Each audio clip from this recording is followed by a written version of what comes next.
Jangan sampai kita tuh Ya, ambisius ya, pokoknya pemerintah wajar lah ya, namanya kan wajar ingin supaya ambisius. adanya pembangunan yang merata ya. Kita setuju ya Iya, merata, soalnya tidak hanya di Jawa kita melakukan pembangunan, kita harus juga melakukan pembangunan di Sumatera, di jadi merata ya Bu ya, Kalimantan, bukan ya hanya di Jawa kita Jawa aja ya Bu harus, ya, karena kan betul. negara kesatuan Republik Indonesia dari Sabang Bisa. sampai Merauke ya. Sudut Dengar Parlemen.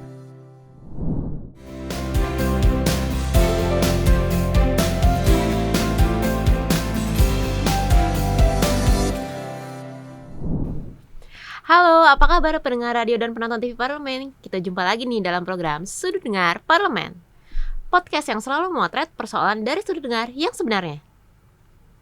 Saya Nana kembali bersama Bimo, kali ini akan mengajak Anda bicara tentang pemberian modal negara BUMN karya untuk dukung proyek strategis nasional. Pemberian penyertaan modal negara atau PMN kepada BUMN di sektor infrastruktur atau yang lebih dikenal dengan BUMN karya adalah upaya untuk mengakselerasi proyek strategis nasional atau PSN. DPR RI menyoroti BUMN karya yang memperoleh PMN di tahun lalu dan tahun ini agar bisa semakin efektif dan mengupayakan proyek pembangunan nasional seoptimal mungkin. Salah satu PMN yang memerlukan dana besar adalah proyek tol Trans Sumatera yang dimana BUMN karya di dalamnya yaitu Hutama Karya dengan jumlah yang diberikan mencapai 23,85 triliun rupiah yang akan digunakan untuk kelanjutan pembangunan 8 ruas tol Trans Sumatera. Untuk mengetahui hal itu, kita akan berdiskusi dengan narasumber kita pada podcast Sudut Dengar Parlemen kali ini. Baik pendengar radio Parlemen dan penonton TV Parlemen, langsung saja kita saksikan podcast Sudut Dengar Parlemen bersama rekan saya Bimo. Sudut Dengar Parlemen. Saat ini saya Bimo Pratama sudah bersama dengan narasumber kita pada kesempatan podcast episode ke-22 kali ini. Sudah hadir di studio podcast kita Ibu Nevi Zuairina, anggota Komisi 6 DPR RI dari fraksi Partai Keadilan Sejahtera, Ya. daerah pemilihan Sumatera Barat 2. Cak Mano kabarnya, Ahmad Nevi? Alhamdulillah baik. Baik-baik saja ya. Dan tentunya pada kesempatan kali ini kita akan membahas seputar tentang pemberian penambahan PMN bagi BUMN karya, khususnya 3 BUMN karya yaitu Hutama Karya, Waskita Karya, dan juga Adikarya. Di mana dalam kaitannya pemberian PMN ini adalah upaya untuk mendukung akselerasi proyek strategis nasional yang akan dibahas tentunya dan sudah dibahas di beberapa minggu lalu dalam RDP di Komisi 6. Nah, Ibu Nevi, Bimo mau tanya nih Bu, suntikan PMN ini kan diberikan untuk BUMN sektor infrastruktur ya Bu ya, yang betul. ada belakangnya karya ya Bu ya. Hmm. Dan itu tujuannya adalah untuk memberikan kelanjutan proyek strategis nasional. Nah itu Ya. boleh dijelaskan seperti apa Ibu?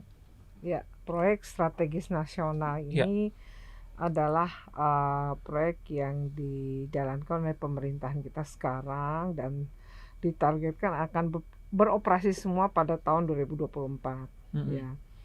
Dan ini ternyata proyek ini adalah proyek pembangunan infrastruktur, khususnya pembangunan jalan tol di Pulau Sumatera. Dan berdasarkan peraturan presiden ya, bahwa untuk pembangunan tol Sumatera itu sampai kepada penugasan ya, penugasan. Dan direncanakan itu jalan tol Sumatera itu akan terhubung dari Lampung sampai ke Aceh ya, Dari seperti ujung ke ujung ya Bu ujung ya? ke ujung. Karena kan seperti di Jawa kan sudah ya, udah mulai diangsur lintas utamanya dan bahkan Trans Jawa. feeder-feedernya gitu kan, dari Jakarta. Bahkan kalau kita ingat dulu zaman Belanda tuh dari Anyer sampai Panarukan ada jalan ya. Iya, Sekarang bener. kita dari di Jawa dari Anyer sampai Panarukan ada jalan tol gitu, udah jalan biasa. Ini memang akhirnya bisa meningkatkan perekonomian di masa yang akan datang, walaupun sekarang lintas hariannya masih rendah ya, masih rendah, masih belum ekonomis, tentu jadi tantangan ya buat pemerintah dan juga pelaku BPJT ya, BP untuk meningkatkan omsetnya begitu. Baik Bu, sebetulnya itu pemberian PMN sendiri, Bimo juga pengen tahu kenapa kok selalu overcost ya Bu ya, kenapa kok selalu mereka membutuhkan tambahan dari PMN itu sendiri. Nah sebetulnya apa ya, kayak semacam layak atau tidak menerima itu indikasinya apa ya Bu? Ya sebetulnya dalam memberikan PMN ya kepada BUMN, pemerintah itu mewajibkan BUMN itu harus mencapai namanya KPI ya, target indikator kinerja utama yang tertuang di kontrak dengan kementerian atau lembaga terkait yang menjadi PJ ya, penanggung jawab kerja masing-masing perusahaan tersebut, agar APBN yang sudah diberikan ke BUMN benar-benar digunakan untuk kemakmuran masyarakat dan dikelola dengan akuntabel dan transparan. Jadi kayak good governance, good corporate governance, terus good corporate management ya. Yang ketiga prinsip kehatian. Ya, 3 hal itu harus diingat oleh BUMN ya untuk mencapai penggunaan PME ini tepat sehingga dari KPI ini maka ada output dan outcome, dan keduanya harus punya sasaran yang tepat, ujungnya adalah mensejahterakan masyarakat ujungnya ya. Selain itu pemerintah melalui Kemenku juga meminta agar BUMN, penerima PMN agar dapat terus melakukan transformasi total ya, dan melakukan pembenahan di dalam dirinya masing-masing. Karena gini ya, beda nanti kalau perusahaan swasta itu kan dia suka memikirkan bagaimana ya supaya usaha kita jalan ya. Tapi kalau BUMN itu kan punya negara ya, jadi kalau misalnya ada apa-apa kan negara bantu gitu ya. Nah kalau swasta kan enggak ya. Nah jadi ada dijagain gitu ya BUMN ya. Iya, makanya. Nah ini ya manajemen ya, gizi-gizinya ya, kehati-hatiannya harus perlu juga dimiliki oleh para BUMN ya. Ketika punya PMN ini betul harus sasaran tepat dan bisa menyejahterakan masyarakat ya. Dan terus juga dengan adanya PMN, BUMN bisa menciptakan lapangan kerja dan meningkatkan skala bisnis UMKM. Sehingga bisa memberi kontribusi bagi pemulihan ekonomi nasional. Pembangunan infrastruktur prioritas sehingga meningkatkan daya saing Indonesia. Kalau dulu waktu saya ikut merantau sama suami saya ke Malaysia di tahun 99, sudah terhubung itu ya, jalan tol dari ujung Malaysia atas sampai ke bawah 99. Lebih dulu justru ya Malaysia ya, padahal merdekanya lebih dulu Indonesia. Iya makanya. Jadi memang terasa betul ya ini, jadi untuk pemulihan ekonomi nasional, terus meningkatkan daya saing Indonesia. Dan kami sering menyampaikan agar pengelolaan BUMN secara profesional dan transparan, sehingga BUMN ke depannya kita harapkan tidak lagi mendapatkan suntikan PMN yang juga berasal dari APBN. Tentu kan kita kan bisa menggunakan uang tersebut buat yang lain tidak buat BUMN. Kita harapkan ke depan BUMN akan untung ya, sehingga dia tidak lagi mendapatkan PMN ya Bu ya. Nah tadi Bu Devi sempat menyinggung tentang tol Trans Sumatera yang menjadi salah satu bagian dari proyek strategis nasional ya Bu ya. Nah itu Komisi 6 nih, Bimo pengen tahu apakah sudah pernah ke sana tinjauan langsung? Sudah ada berapa kali ya. Udah berapa kali ya, Bu ya? Untuk terakhir kali gimana Bu? Padang Sicincin nih dapil saya sudah, alhamdulillah ya, di tempat saya itu, di dapil saya itu insya Allah awal tahun 2024 akan selesai. Itu feeder ya, tolnya feeder itu. Tapi yang tol yang lintas utamanya ya sudah mulai diangsur nih oleh Utama Karya ya, dari mulai Lampung sampai ke Aceh sudah mulai diangsur. Tapi dipastikan 2024 selesai. Ya, sepertinya begitu targetnya, 2024 semua selesai. Semoga ya Bu ya. Mudah-mudahan. Bu Devi, kita akan lanjutkan perbincangan kita, tapi tentunya setelah informasi yang mulai berikut ini, tetap di Sudut Dengar Parlemen. Sudut Dengar Parlemen. Sudut Dengar Parlemen. Ya, pemirsa dan pendengar TV dan Radio Parlemen, kembali lagi bersama saya Bimo Pratama di podcast Sudut Dengar Parlemen, masih bersama dengan Ibu Nevi Zuhairina ya Bu ya. Dan melanjutkan pertanyaan Ibu, tadi kan kita sudah membahas tentang bagaimana indikator, lalu bagaimana latar belakang pemberian proyek strategis nasional nih. Nah kali ini Bimo pengen tahu nih Bu, kondisi manajerial dari BUMN Karya saat ini itu seperti apa sih, dan juga mungkin penjelasan dari Ibu Nevi tentang hal ini. Boleh Bu? Kita harus perhatikan ya, ada 3 hal, yaitu good corporate management dan good corporate governance dan good corporate management, dan yang ketiga ada prinsip kehati-hatian. 3 hal ini kita harus menjadi landasan dasar BUMN menerima PMN ya.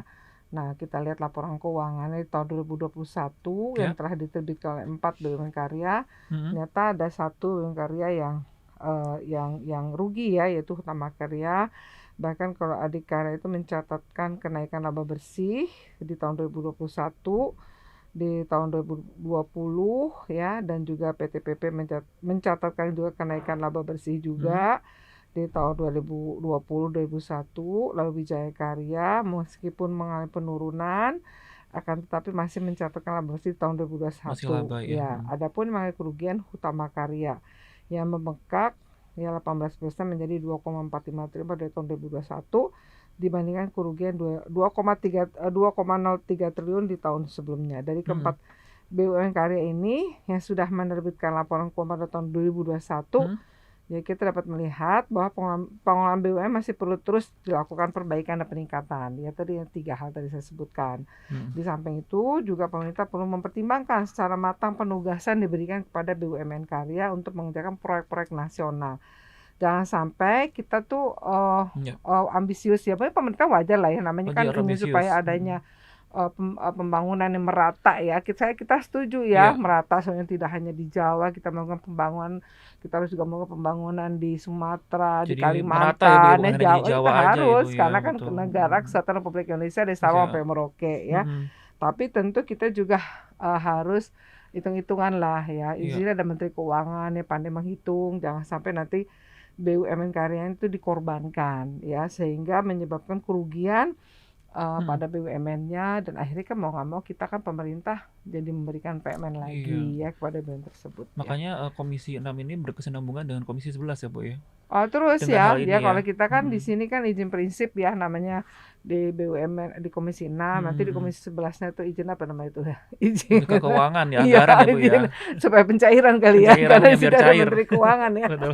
Ya artinya memang jangan juga nanti kejadian kita izin prinsipnya ada ternyata tidak dicairkan.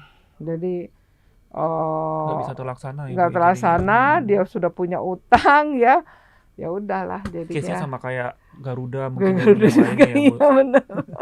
Baik Bu Nevi, saya pengen tahu juga nih Bu, seberapa besar sih Ibu melihat optimalisasi dari PMN yang telah diberikan tadi PMN di BUMN karya tersebut nih ke depannya? Iya, dalam mengukur sebuah BUMN ya, menyerap PMN dan optimal bisa dilihat dari dampak manfaat yang diberikan untuk masyarakat dan negara. Ya, selain itu dalam pengelolaannya akuntabel serta transparan, tadi disebutkan good corporate governance dan good corporate management dan juga prinsip kehati-hatian ya. Nah ini PMN diberikan pada BUMN harusnya bisa berdampak pada peningkatan kinerja keuangan ya, namanya badan usaha milik negara. Memang aset meningkat nih ya, tapi juga harus untung dong gitu ya. Walaupun di backing negara tapi ya harus nggak mau untung rugi dong ya Bu ya. Iya harus untung dong ya, jangan rugi ya. Dan akhirnya bisa memberikan kontribusi dividen dari dividen BUMN pada negara. Karena kita juga lihat pada realisasi 5 BUMN penyetor dividen terbesar hingga 31 Juli 2022 tidak ada satupun BUMN karya di situ ya. Nah, adapun list yang BUMN penyumbang dividen ya Bu ya. Ya, terbesar BRI, Bank Mandiri, Telkom, BNI dan Pelindo. Ya, itu yang list ya, yang terakhir ya, yang terbesar memberikan dividen. Saya juga pengen tahu kenapa kok nggak ada BUMN karya di situ satu aja ya. Walaupun tadi sudah ada laba bersih sudah ada ya. Tapi masih belum jauh lah ya. Belum besar ya untuk memberikan dividen terbesar ya. Artinya mungkin juga dia ada dividen tapi mungkin belum terbesar ya. Penggunaan jalan tol di Indonesia juga masyarakat lebih suka nggak lewat tol mungkin ya Bu ya. Sekarang mungkin untuk jadi tantangan aja kali ya buat pemerintah tarif mungkin ya Bu ya. Tarifnya mungkin saya lebih juga murah. kan dengan tarif juga mahal ya. Jadi memang mungkin masalah kebiasaan ya, pembiasaan aja yang tadi mungkin biasa naik. Tapi kan kita juga karena pandemi juga ya. Iya, Jadi betul. kalau dulu sebelum pandemi saya pikir orang udah banyak jalan-jalan lewat jalan tol ya. Karena pandemi 2 ini jadi tantangan buat kita bagaimana menghidupkan perekonomian dengan kita menggunakan jalan tol gitu. Semoga nanti mobilisasi setelah pasca pandemi ini kembali. Iya, saya pikir orang sudah mulai menghasilkan laba yang jalan-jalan ya, lalu lalang lewat jalan tol karena sekarang juga tiket pesawat sudah tambah mahal. Saya pikir jalan tol pasti jadi alternatif yang terbaik. Betul. Seperti di Dapilibut tuh kalau nggak salah naik bus aja tuh sudah 10 bus ya sehari gitu ya, satu perusahaan.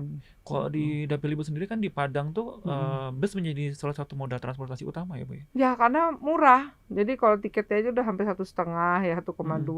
Bus itu 500. Jadi mereka dan cepet ya dengan ada jalan tol.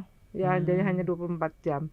Jadi kalau jalan tol selesai semua tuh katanya bisa lebih cepat lagi ya, bisa 20 jam apa atau 24 jam. Pokoknya sekarang 30 jam, nanti bisa lebih cepat lagi jadi 24 jam, bahkan bisa jadi 20 jam. Jadi seperti kita ke Jogja sekarang pergi pagi nyampe ke anak saya kemarin ke Jogja 6 jam ya. 6 jam, betul. Oh, 6 jam. Jangan-jangan nanti kita ke Padang cuma 12 jam ya atau 20 jam ya. Berangkat pagi malam nyampe di Padang. Dari Kan nggak Lampung pernah ya, Bu, ya? kejadian itu di Padang. Oh, Saya di Padang.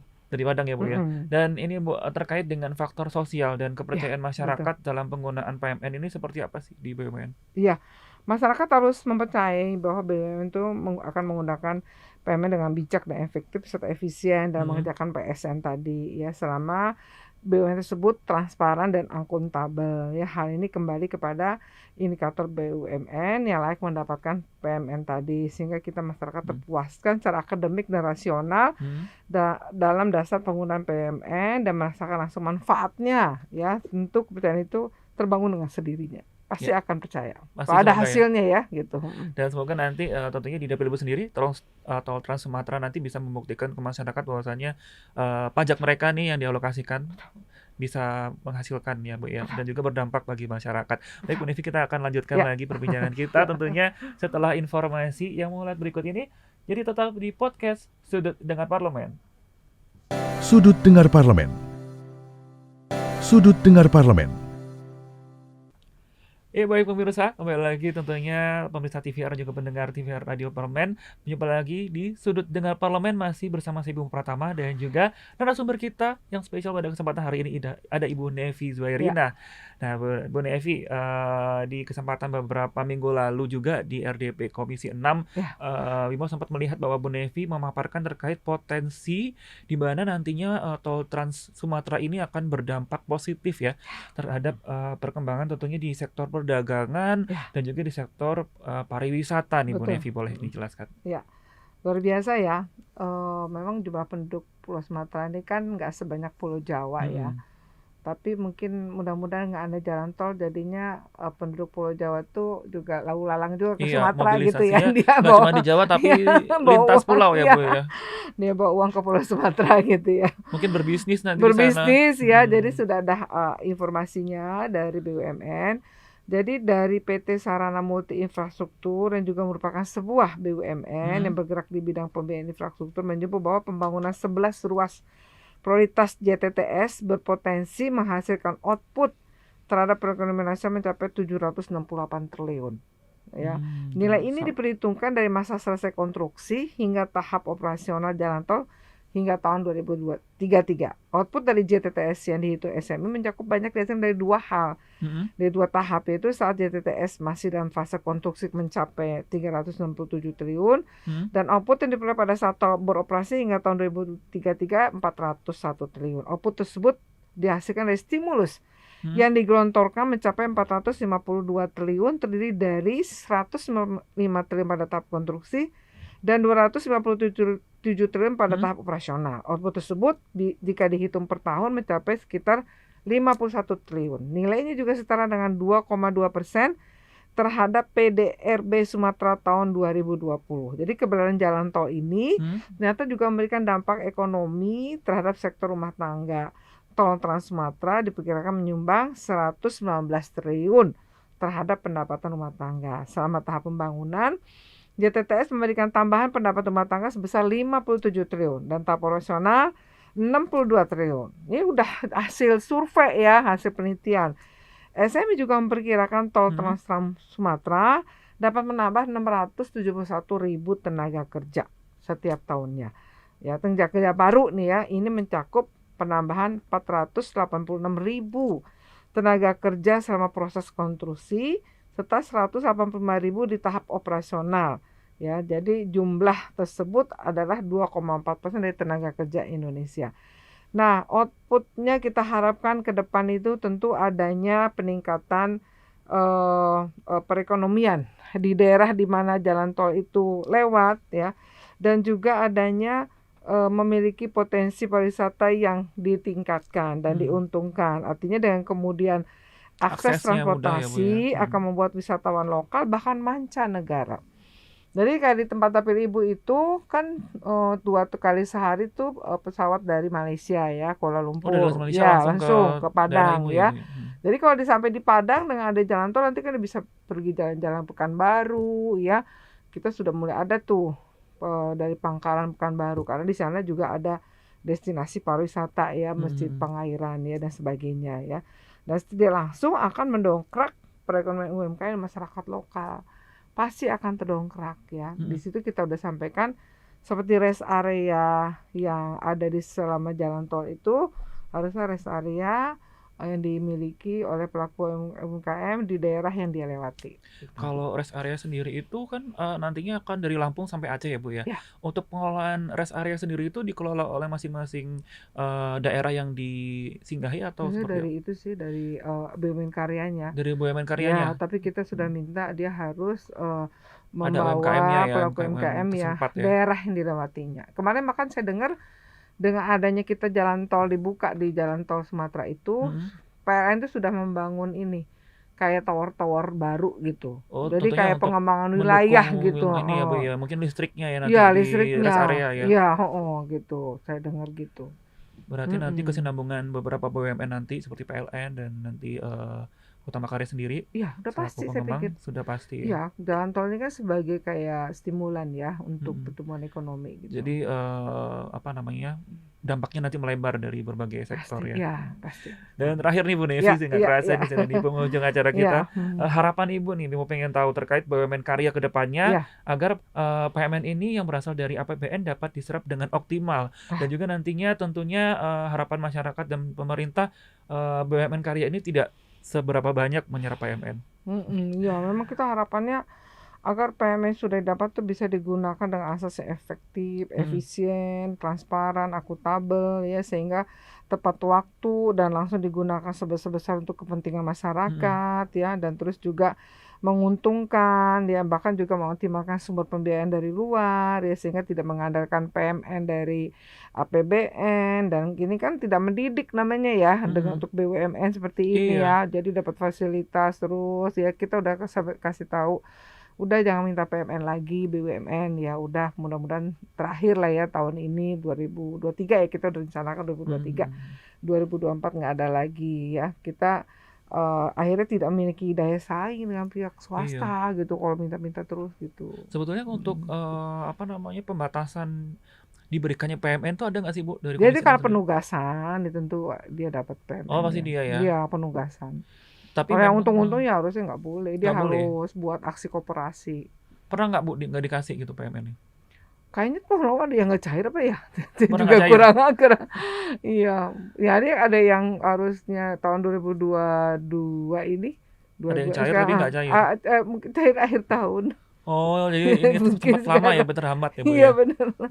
Kan masalah keuangan negara juga ya kita Iya. juga. Maka tadi kan saya sampaikan bahwa harusnya BUMN ini ya nggak minta PMN gitu. Ya harusnya dia kecuali kalau itu penugasan. Dan tentu harapan kita juga sebagai perwakilan dari masyarakat nih Bu ya, Ya, parlemen betul. ini tentunya BUMN karya ini khususnya bisa menghasilkan dividen yang besar dengan Harusnya. bersaing dengan para BUMN yang lain ya Bu ya. Ya. Baik, Ya, terima memang, kasih. ya. Ya.